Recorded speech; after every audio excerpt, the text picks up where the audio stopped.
Hey everybody, it's Hubbalubbaloo back with another game review, and this time the wardrobe. Thanks again to the guys at the new Odyssey.ga for another code for me to review. This game costs $14.99, published by the team over at Mixed Bag SRL. The wardrobe is an adventure point-and-click game, and finally another mature game out on the Switch. Out on July 6, 2018, it's about two friends who are going out for a picnic. Accidentally, one of them giving the other a plum, and not knowing that he is allergic, he perishes, sending him into this wardrobe that he comes out of as a skeleton. Now, there's not really a storyline to tell, but the whole point of the game is to find your wardrobe and pretty much get back to your friend. Now, usually you have 4 categories while you're walking around. You have the ability to look at something, you have the ability to pick something up or reach in and take something, you have the ability to do an action of something, and then you have the ability to talk to something.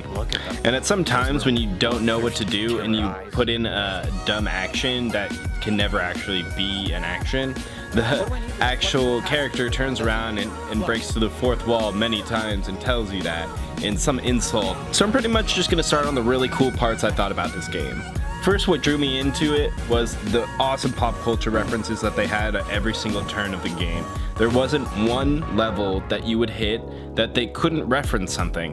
It was kind of like having the Deadpool script right in front of you, just in a certain stance, because they were making so many reference jokes. Whether it be One Piece, The Pinhead, Timmy Turner, Pennywise, Pac-Man, The Shining, Alien, UFOs, and even funny hits at other game developers.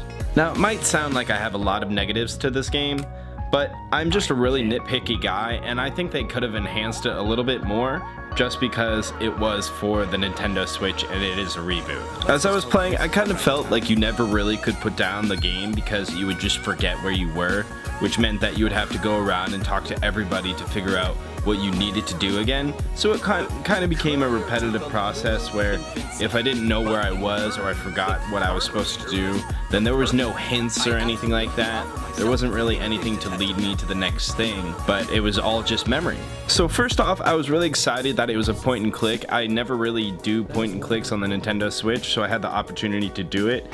And the thing is the picture is so small when you actually do the action button sequences, is your finger overtakes everything, so you couldn't actually move it or see where you were moving it. So it was kind of useless at the start. So I either played on my big screen or just used the actual sticks. Next was actually moving the mouse itself. It was either really fast, which you could hold your left stick for, or just really slow. And again, that consisted with the walking itself.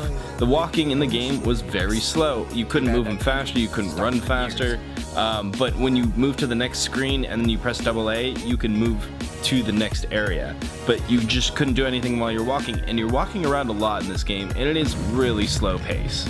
Now, my last negative has to do with the puzzles. Now, I did enjoy the puzzles. I thought they were really fun and really creative at some point, but at the same time, they were just kind of thrown from left field, where you just had no idea where they were going. Some of the things where you had to melt a iron rod that had a gold ball at the end to use as a drill bit.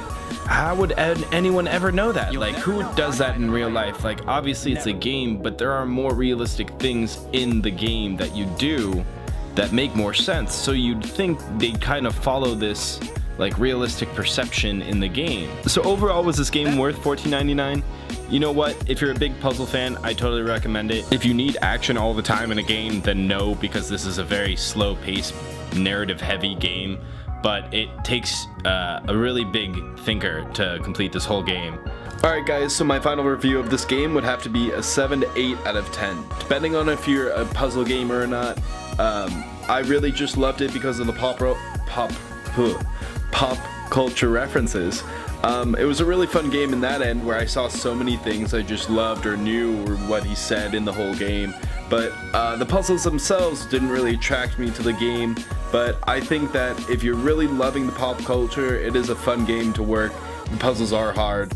And if you're not really a puzzle fan, maybe you just look into it. Maybe it is a fun buy, maybe not. Alright guys, I'm Hubbalubbaloo. That was my review for the wardrobe. Please like, subscribe, and comment for more videos. I'll be coming out with more game reviews and other videos later. I'm trying to come out with as many as possible. Don't forget to add me on Twitter. I'll have all new gaming updates and stuff like that. So, I'll see you next time.